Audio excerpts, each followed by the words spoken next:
All right, go for it, Amber. Yeah, we're recording. We're ready to go. All right. Hi, everyone. Welcome. Thank you so much for coming. My name is Amber Reinhart, and I'm excited to be hosting today's event on behalf of Adventures by the Book. And I will introduce each of the authors, and then Ashley and Bren will moderate our discussion with Kim Michele today. We will make sure to reserve time at the end of the event for Q&A. So make sure to be thinking of your questions during the event and type them into the Q&A box at the bottom of the toolbar of your screen.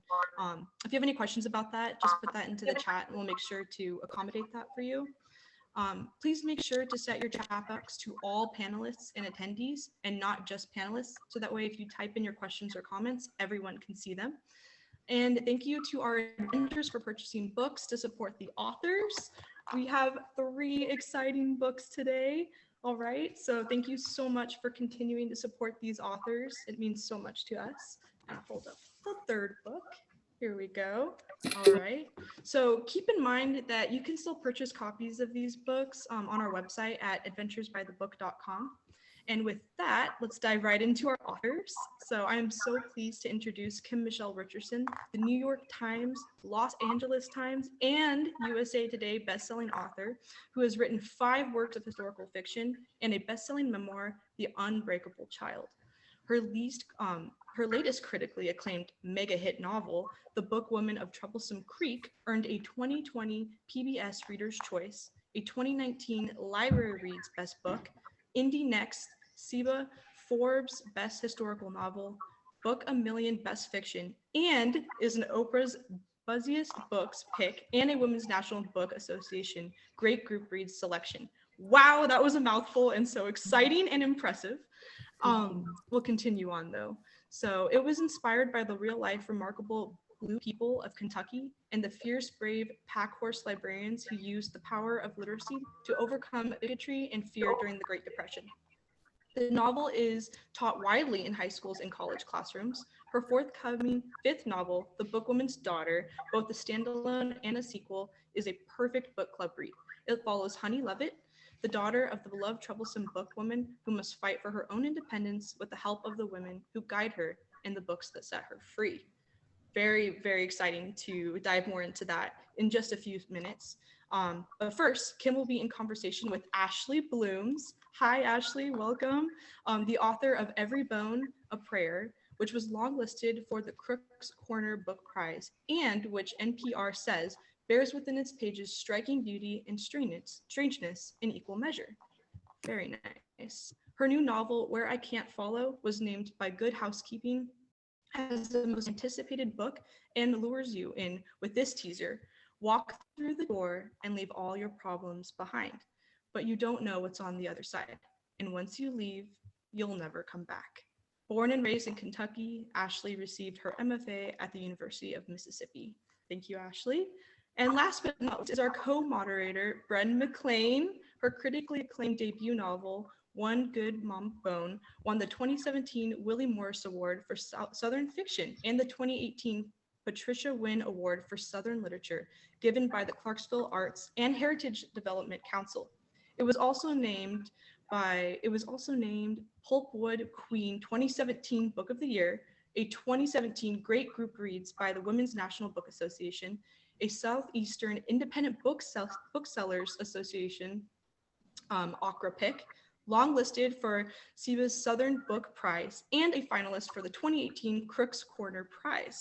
Most recently, the French translation, retitled Mama Red, was selected for the 2021 Prix Mea, an award given for the novel that best honors animals. Awesome. Bren also is a contributing essayist in Our Prince of Scribes, Writers Remember Pat Conroy. You can find Bren now with Butt in Chair, working on her next novel, which was already received acclaim, the gold medal for the William Faulkner Novel in Progress. Awesome. Bren makes her home in the low country of South Carolina. So thank you so much for everyone being here, and you guys are truly inspiring. Welcome, Kim Michele, Ashley, and Bren, and please take it away. Thank you so much, Amber. That was awesome. My gosh, I've been so excited today to know that this experience was coming up. And I thought, oh my God, I get to talk to Kim Michele and I get to talk to Ashley. and talk with them. And I just, pinch me, pinch me. This is so glorious. We're here really because of Kim Michele and because of her newest book, The Book Woman's Daughter. And I got to say, when I started the book, Kim Michele, I thought, I loved Cussy Mary so much in Troublesome Creek. I thought, okay, I wonder if I'm going to love Honey as much. And I thought, oh gosh, but I do. You have continued that story. You've picked it up 12 years later. We have another strong female that you've written in Cussy Mary. You've plopped us right down in authentic Kentucky. You have, brought in still the stories of Cussy Mary and of Jackson, and just beautifully woven another story, Kim Michele, where you really, I think, go to the mat for what matters to you. I mean, in my opinion, because I've read both books, it's, Kentucky matters a whole lot to you, your home state, like a whole lot to you. Getting the historical aspects out.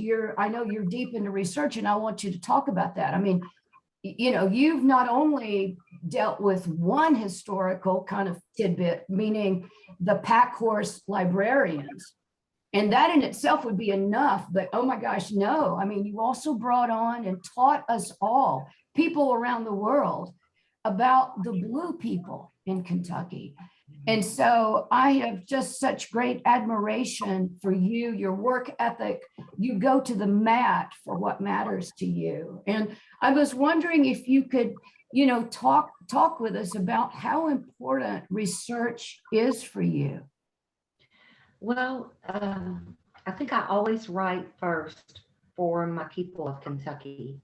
And that research has to be just meticulous. And I have to overturn every rock, stone, leaf, and make sure that I'm getting it right first for them. And because I'm talking about a historical initiative like the Pack Horse Librarians, it's very important for me to learn as much. It's a novel, but it's important for me to weave it carefully along with my blue skin people of Kentucky.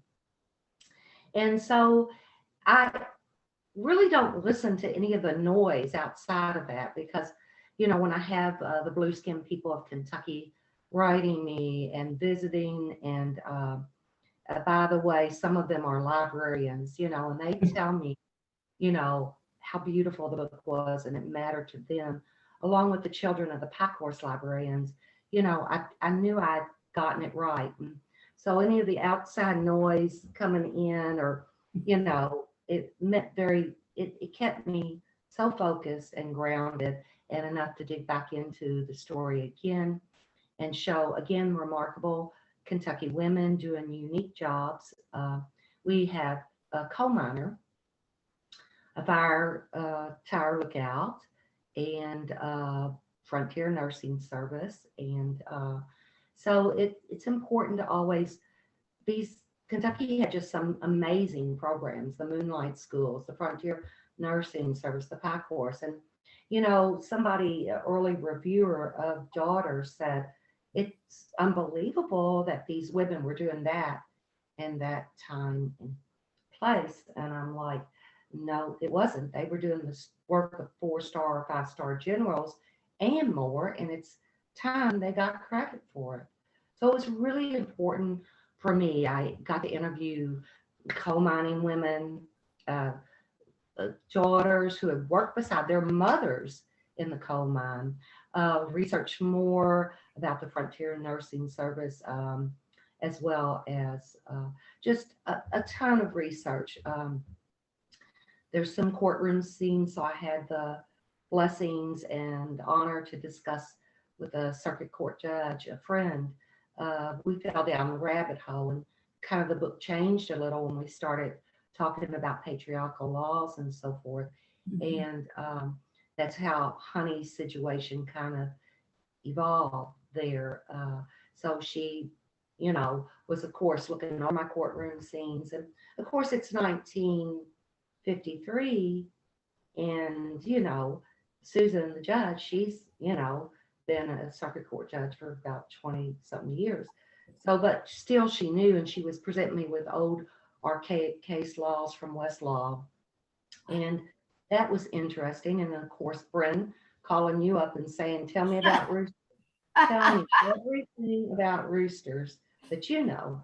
Yeah, I mean, just massive research. I mean, so Kim Michele, y'all, Kim Michele I think we met in 2017. So we've known each other about 5 years, and she knows that I had roosters and chickens. And so one of my favorite characters in Kim's new novel, the daughter novel, is a rooster named Tommy. I mean, we all remember Junior, the great mule character in Troublesome, also in Daughter.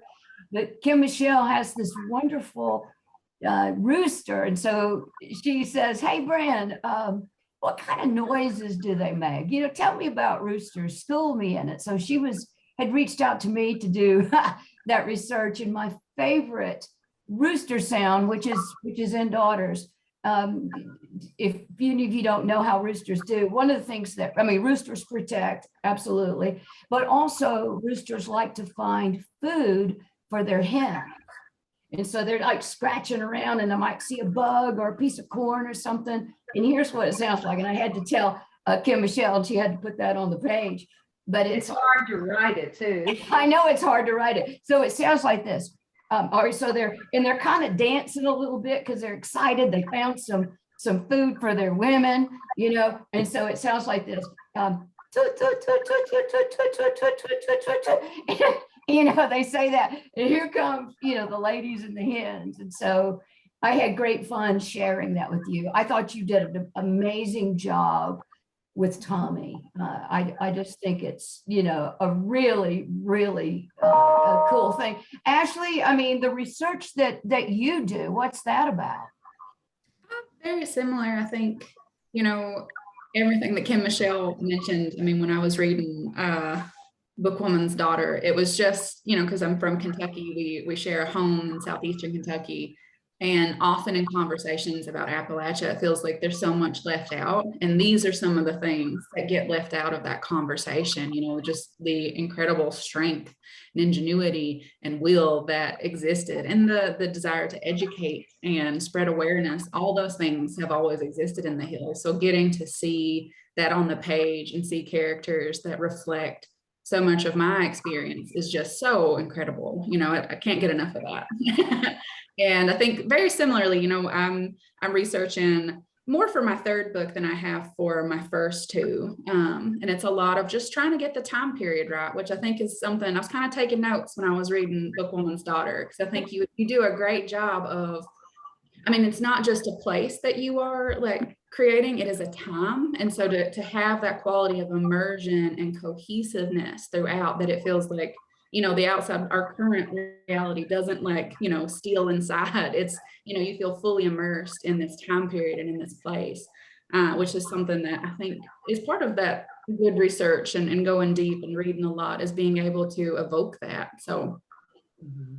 Yeah, that's a lot. So Kim Michele, when you wrote Troublesome, it took you how long, and how much of that time in writing it was research? And then the next question is, you shifted forward 12 years for Daughter.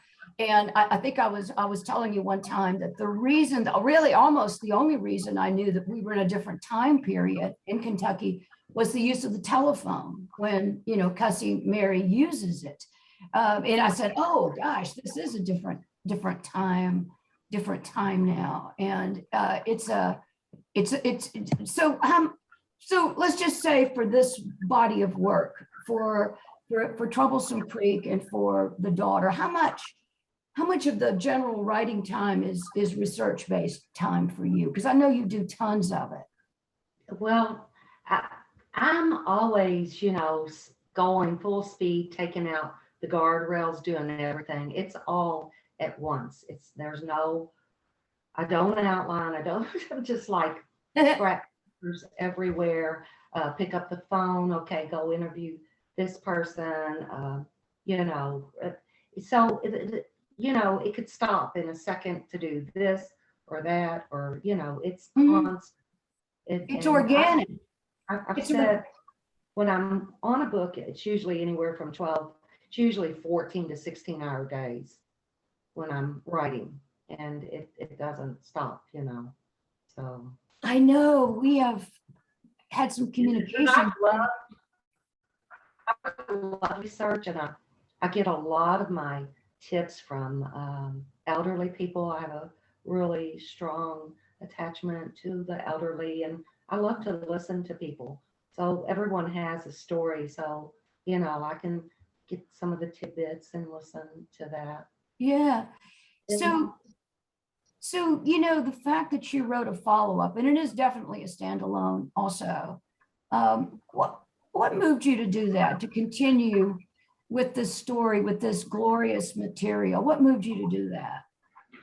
well, we talked a little bit about that, and I had no intention whatsoever to write a follow-up or sequel or standalone to Troublesome. In fact, I had spent 5.5 years, you know, researching and working on the book Woman, and my husband almost died because of it. I suffered serious injury. We gave up our home for a year to live in a shack, one-room shack, to further authenticate the Appalachia people and the traditions and the folk. And um, there was a lot of sacrifices, even a lot more losses, and it began to stack up. And I picked up the phone. I told my agent, I'm done writing. I'm over it. Um, so after the publication, though, I began receiving letters from all over the world of what the book meant to people, and especially from my Kentucky people. I held that, and begging me to write more about the family, more about Appalachia and so forth. And so then one day my husband came in with tears in his eyes, and he said, "You must write about your people and lift up and honor these women."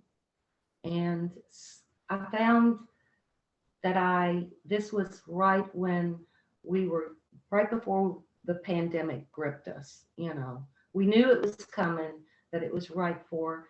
So I thought this would be a wonderful way to wade through my grief, a healing, a catharsis, plus honor these amazing women. You know, I just felt, you know, so I gave him a headset and said, just if you're listening to the news, come tell me if we're going to die tonight. Otherwise, leave me alone, and I'm going to, you know, try to continue this. So it was a healing and a You way know, again I'm to so honor. glad you did. I'm so glad you did. And readers around the world are going to be and already are so glad you did, to continue that magnanimous story. All of that love. I mean, you've got so much love for these people, Kim Michele, to pour into your books. I mean, it just oozes. It oozes how much they matter. Well, and I have much empathy, especially for the people of Eastern Kentucky. I suffered poverty, I starvation, homelessness, and so much. So it's not hard at all to write about the people that I love, my Kentucky people. Yeah, and that's something the three of us have in common. Probably I read your works, and they are so authentic too to the Appalachia people and so forth. Well, thank you. Mine, though, my book, folks, is set in South Carolina, rural South Carolina, upstate South Carolina. Yeah, but it's a little different, but it's the same. But we all, and Ashley, you too. I think we all three write about, like I said, the poverty and extreme poverty and that kind of world and what is involved in it. And also very, very strong females, you know, young to old, you know, a little girl. You know, it calls to all three of us. Isn't that interesting, Kim Michele and Ashley, that those two kind of strong females and the whole poverty has captured all three of us in different ways, and all of our work is different. But I think it's fascinating that we both go at it through that. Mhm, mhm. And a lot of people will say, well, are you Cussy Mary? And I go, heck no, I'm Junior. I'm kicking and fighting and surviving. Lord, no, I'm Junior. I'm a Kentucky girl. You're not going to put me in the corner. Oh, I love it. I've never heard you say that. That's new information to me, that you are Junior. You are that mule, that awesome mule that doesn't take anybody's business, and will deliver you. I mean, if that's the task, Junior is going to deliver you. And folks, you'll love to read about Junior in this book too. Ashley, I mean, do people ask you, are you like the main character? Like Marin, for example, in your new book, did they ask you that? Yeah, I definitely get that quite a bit. Because it's my home, and I know I share a lot of experiences, and I've known and loved a lot of people who've lived lives very similar to both of my books, but I never really go for that sort of autobiographical feel. That's never really my goal. It's more to try to capture that essence, that trueness. And I think, like Kim Michele said, that the act of like honoring the women that I grew up with. And I think so often, like in poverty, it requires a certain strength from women. It's not necessarily something that they choose, which is sometimes the heartbreaking part. It's that they have to. You gotta get up, you gotta keep going, you gotta fight for your family. And I saw that over and over and over again. And I also saw those sacrifices go unnoticed and unthanked a lot, which is just something that, I don't really care for. So my work, it's one way of really putting that focus really closely on those women in their lives and their connections and the way that they form community, which is something that I really love, is like the way that they uplift and support one another. Yeah, I think that, unless we put the squeeze on our characters, we'll never know, nor will they know what they're capable of. And, I think about that with your work, and I think about that with Kim Michele's, like you put the squeeze on them. Oh my goodness, when we meet Honey in that very first chapter, 16 years old, and her mom and daddy, adopted mom and daddy, are about, Cussy Mary and Jackson are about to be arrested because, and this is one of Kim Michele's readers said it this way, not me, but one of Kim Michele's readers, I read a review that said that the reason they were arrested is because of who they loved. Mhm. And I just thought, oh gosh, yeah, and not use that fancy I don't even think I could pronounce it, misgeneration, something. But because of who they loved. And here she is, they're being taken away, and she witnesses this atrocity, and they told her to run, they told her to, go visit Loretta, and being that young, and if she doesn't, they could put her in the house of reform if somebody gets her until she's 21. And I just start thinking about, how Kim Michele, how you put the squeeze, on them. And it's only then that we know what our characters are capable of, the glory really that they can deliver themselves to. And I know as a writer, that's what makes it worth it for me. My Sarah in my novel, very strong woman, deep poverty. In fact, when we meet her, she's got crumbs. She's looking for something to feed her 6-year-old son. There's no food. And I mean, she's trying to dab up crumbs in the cabinet. It's awful. But it was hard to do, but unless you put the squeeze on them, we don't see what they're capable of. A lot of people would say, well, why didn't you, for the book Woman of Troubles, why did you end it this way or that way? Well, there's no romanticism in poverty, especially in 1930s Kentucky. And I know all my Kentucky history from when Johnson squatted on that porch in Inez, Kentucky, and declared his war on poverty, and where we are now, in parts of Appalachia and other places. So, you're not going to get that with my books pretty much, you know. We see that's you, Kim Michele. You're the authenticity. You're not selling out to Hollywood, right? To have this like pretty little something something.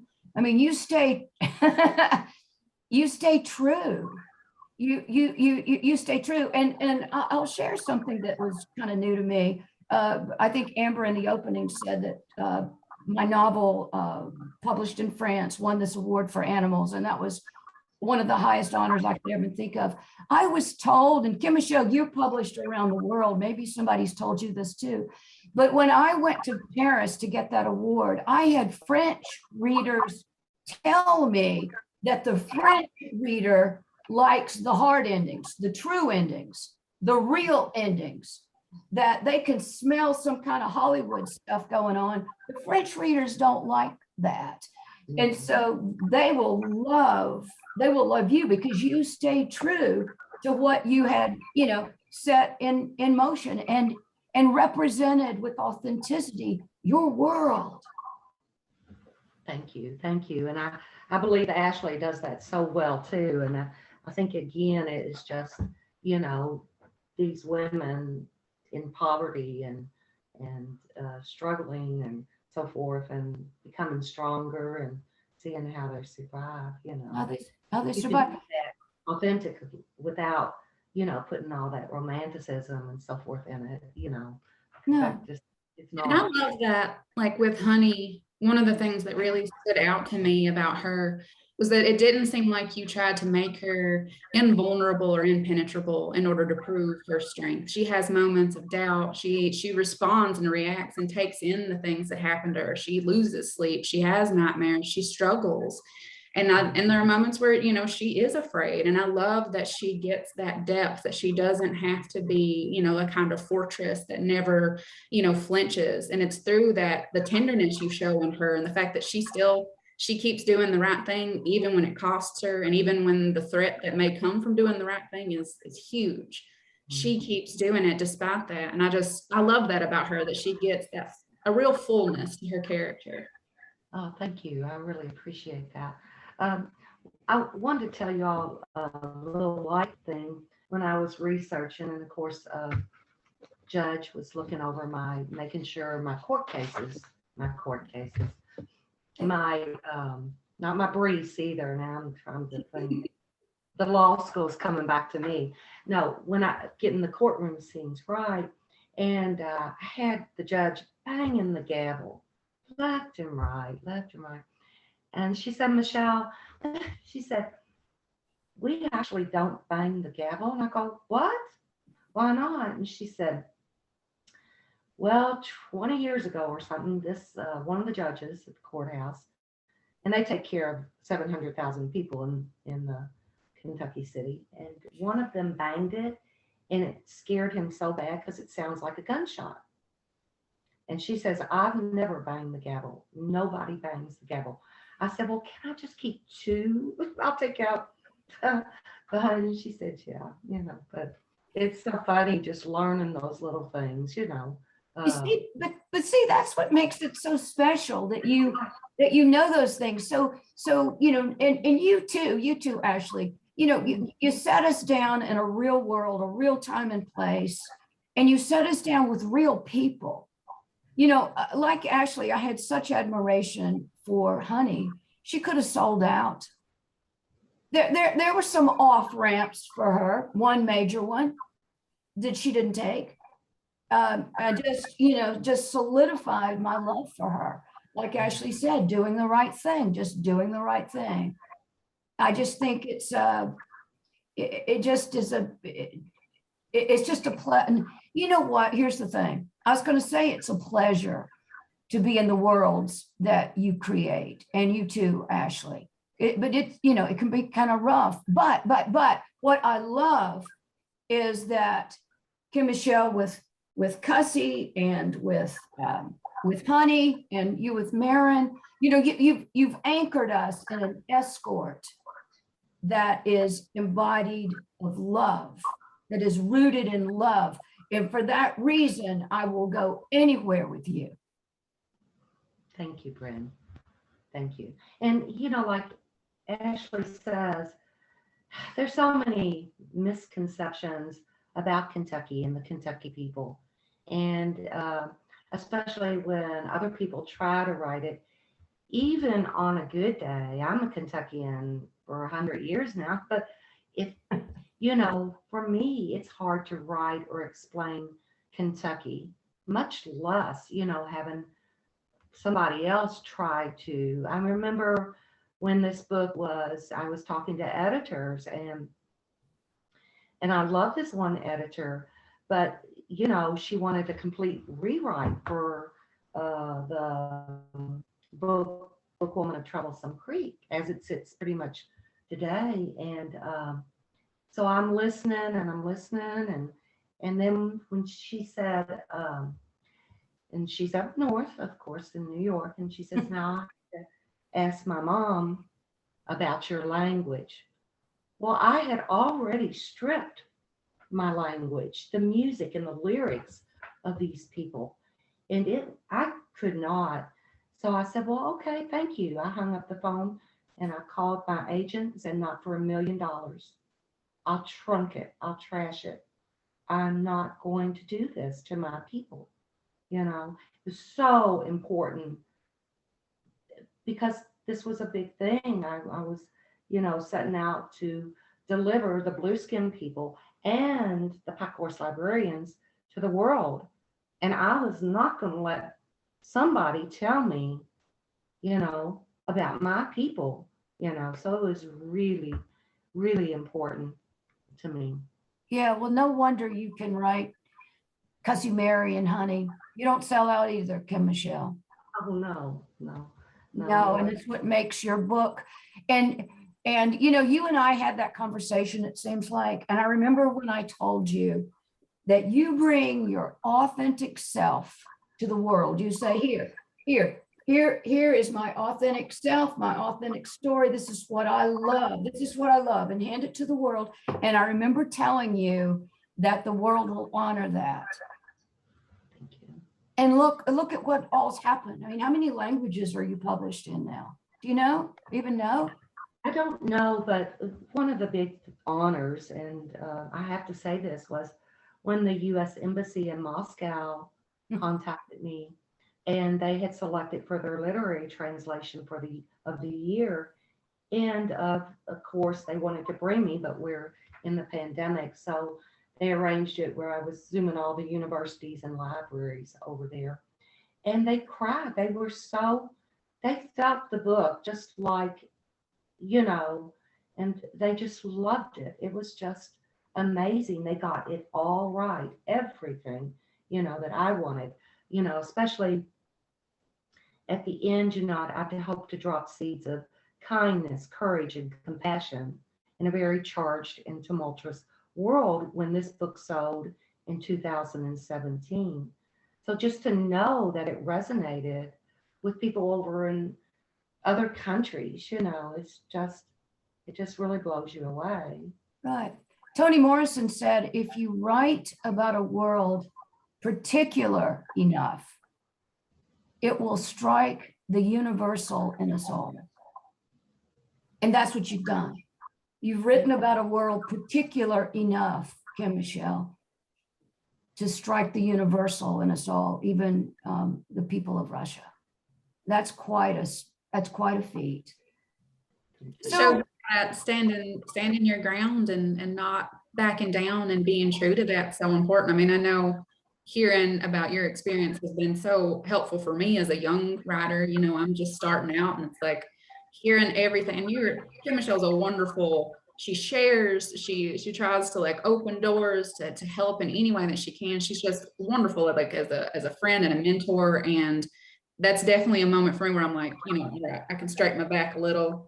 I can stand my ground too, because I know that Kim Michele has done that, and that it is the right thing to do. Because like Bren said, when you hold on to that, that's when that story becomes universal and can reach so many people. Thank you. Yeah.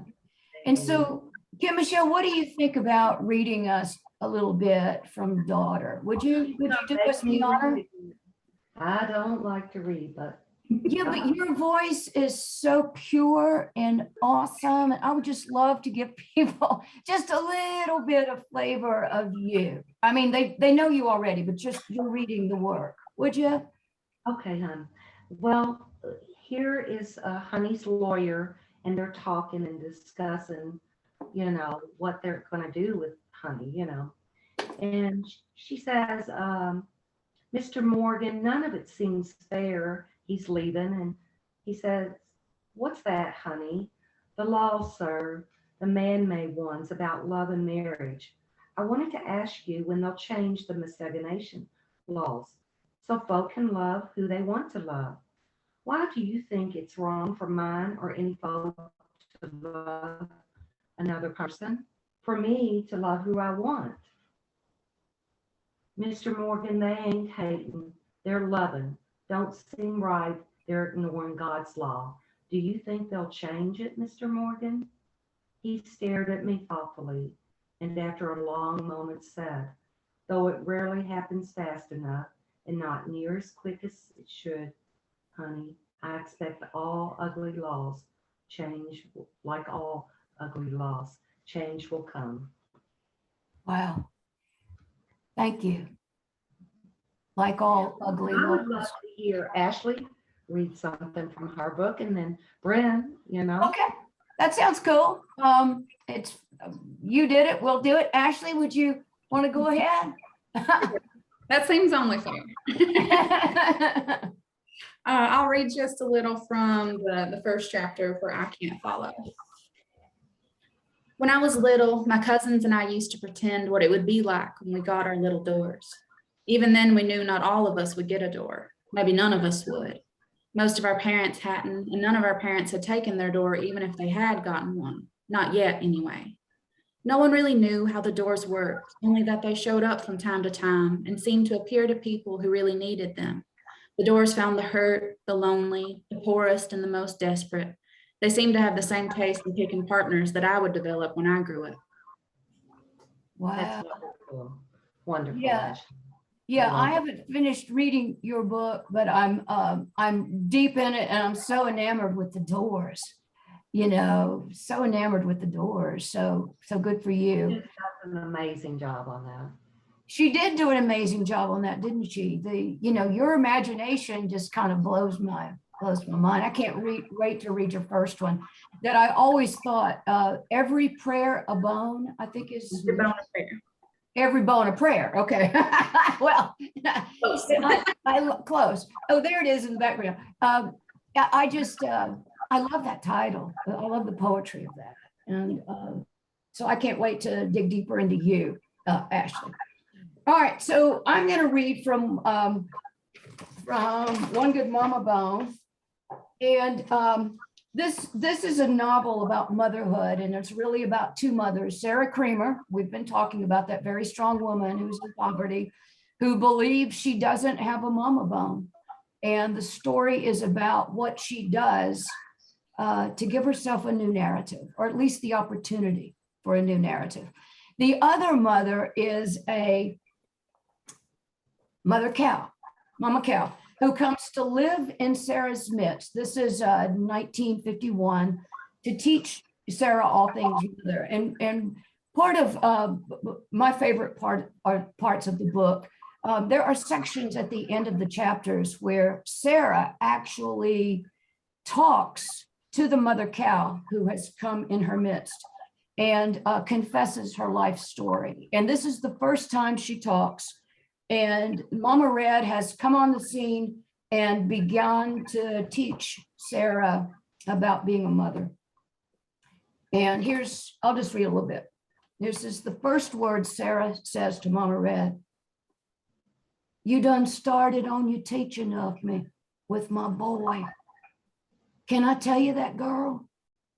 I don't know your name. What's your name? Mine's Sarah. I come back out here to thank you. I'm 6 days now into having to be his mama full on. But can I tell you something? I don't know how to be. I don't mean to be whispering, but them words, be a mama, They scare me. I'm lost. See, if me and you was a long piece of cloth, you'd be on one end with me clear across the whole wide world on the other, trying to hang on to a skinny piece of nothing.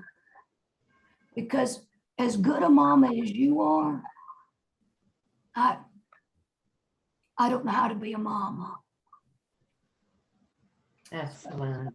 Excellent. Both of you, excellent. Yeah, that, you know, so I just love the synergy and what we all have here, these strong women that just go, and girl, you know, despite all odds. Oh my gosh. I mean, isn't it wonderful to be to help deliver them and to spend time with them? I mean, Kim Michele, I know you love to spend time with Honey and Cussy Mary and Marin. I just loved being with Sarah. I just loved it.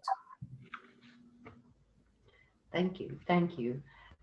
Yeah, it is. It's amazing, you know, what we've been tasked to do and are doing. So I think that's a way to honor women, you know, and lift up women too, you know, especially women that have been in these situations too. Been in these, and a lot of them are. You always hear about the celebrity stories and so forth. You know, I'd rather read about women like this any day, you know. Me too. A lot better. I'd rather so read about it. I mean, do you think, I mean, your material is Kentucky, yours too, Ashley. I mean, I know Kim Michele, I know the answer to yours. I mean, you are in Kentucky, you're going to stay in Kentucky. Every word you write will be, you know, soaked in Kentucky. One time, and my agent said, no, you stay there, stay You put. stay in Kentucky. No, it's your territory. It's your, what was Faulkner's called? Mississippi, Miss Mississippi, Ashley, Yaknapatawpha County. Yep. That was his postage stamp that he wrote about.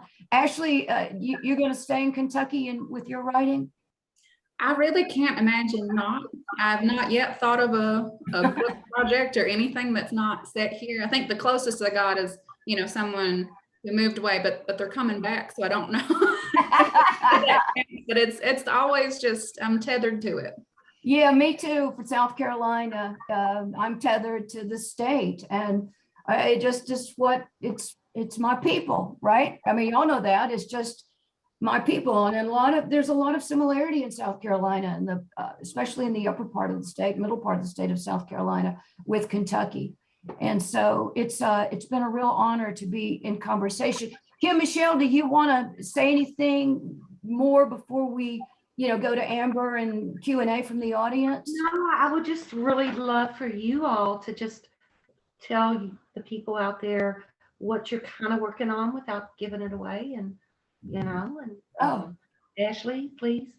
I'm working on my third adult novel right now. It's my first historical novel, which is interesting, but it's going to be set in around 1856 in Kentucky, and it really follows the rise of the spiritualism movement. That's sort of the centerpiece of it, which was a religious movement where you get mediumship and seances and things like that. It's about two sisters who are discovering their abilities as mediums and kind of navigating, trying to gain independence, their own sort of independence in their life.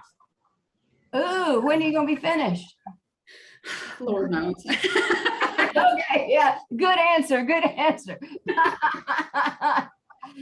Oh man. Okay, so what? Yeah, okay. So I'll what I'm working on. Yeah, I've been trying to get you to hurry up now. I know it. I know it. But you see, I love doing these conversations with you, Kim Michele. No, I mean, no.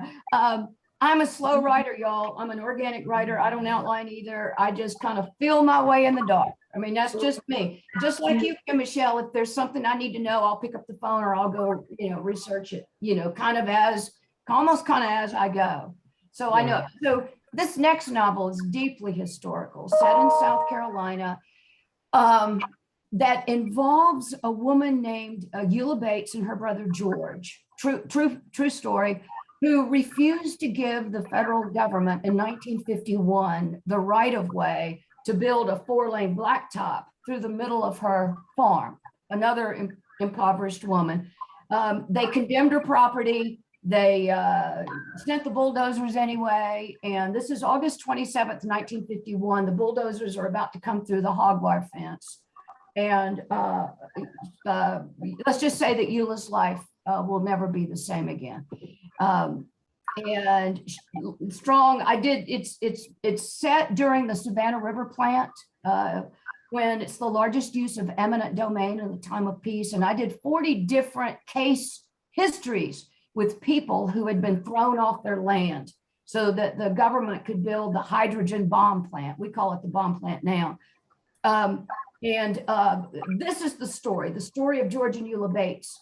Kim Michele is the one I cannot shake. It's the one that keeps me up at night. It's the one I worry about the most. And so because fiction can fix things, I am rewriting the end of Eula's life to bring her justice. There you go. That's what I'm doing. Well, you hurry up now, because I will. I know, sweetie. I will. okay, I'm going to be done this summer. I'm going to be done Christmas. And I know it, which was 5 years ago. I know. I'm going to be done. Anyway, they sound fabulous. The books sound fabulous. Thank you. And I look forward to reading yours too. Can you say anything, Kim Michele, about what you? Oh, I got to write a children's story. I took a pause and I had so much fun. And I got to learn too, like the animals can't kill other animals because, I'm writing because you'll scare the 3-year-old to death at bedtime. So, but I had a ball doing that. It was just so much fun. And I didn't have to really address heavy, social injustice things, but it was really a welcome pause. And then we do have some huge news that will be coming. So that's nice. Awesome. So you got some awesome things on the horizon for us. I do. Yeah, well, that's awesome. We all look forward to it. So I think we've got about 10 minutes left. Ashley, is there anything else you want to say before we kick it over to questions? I don't think so. You don't think so? Okay. Amber, welcome the people's questions. Yeah. So thank you, ladies, for this awesome conversation. Kim Michele, for your new book. I hope you sell a gazillion copies. Thank At you. least. All right. So Amber, let's go over to you then. Yes, thank you so much, you guys. That was so fascinating. And I have a full page of notes. I'm just trying to write down everything you all say. It's just fantastic.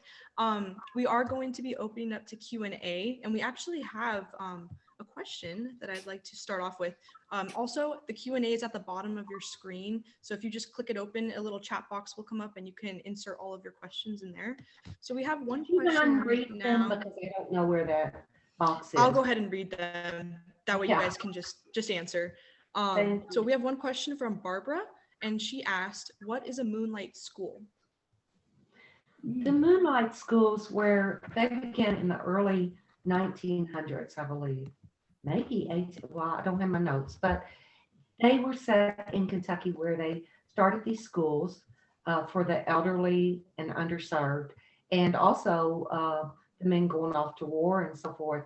And because the schools couldn't teach, with the children, and then there were not enough schools, so they had these one-room school houses up in the hills where on a moonlit night, the people would walk up the paths and learn to read and write their letters and so forth. Okay, fascinating. All right, well, I hope that answers your question, Barbara. Thank you so much for submitting that. And while we wait for a couple more to filter in, I have a couple questions of my own. So to start off with, this is a question for everyone on the panel. I really do think that the pandemic affected all of us in different ways, for better or for worse. And how did the pandemic affect your writing? It could be, maybe the content or even the writing process. I'm just curious what you guys have to say about that. Kim Michele?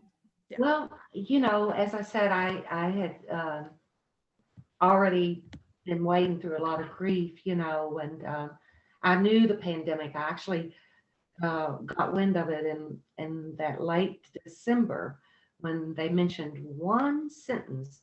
And I looked at my husband. I said, "Guess what's coming?" Uh, so I knew what was coming. But anyways, I was as a way to wade out of it. I immersed myself in the writing. And gave him a headset. And like I said, tell me if we're going to die tonight. Otherwise, please let me write. Oh, Ashley. I think it definitely kind of forced to slow down. I think I grew up, or the way that I grew up, I'm hardworking often to a fault, don't often know how to take a break or slow down. And I think without much of the external sort of eliminated, that it brought a lot of internal things into focus. So I think I've learned a lot about how to pace myself as a writer, how to slow down, how to take care of myself a little bit better. And I think, like Kim Michele, my work became even more important, really, even more sort of torch that, helped me believe that there were better days and there were still some things, no matter what was happening, that were worth holding on to, worth working on, worth fighting for. So having the work, having the story, really, a godsend. Mm-hmm. Bren? And I know, Kim Michele, you won't believe me because I know I'd say I'm slow as molasses, but molasses would get a speeding ticket, compared to the way I write. But but seriously, part of my process changed because I knew I had to get onto it, get on with it. It just kind of made me think about mortality a little more and that kind of stuff. And I had to, time is precious, those kind of things. And so when I wrote Mama Bone, I would write something and then I might say, or I could say it this way, and I would actually highlight and put it in yellow, maybe alternatives and all that kind of stuff. Just on and on and on. But with this one, I'm making a decision as I go. I mean, if it's something that I really need to mull over, okay. But for the most part, being in the pandemic and time is precious has made me just get after it, make a decision, commit to it, and keep moving. Yeah.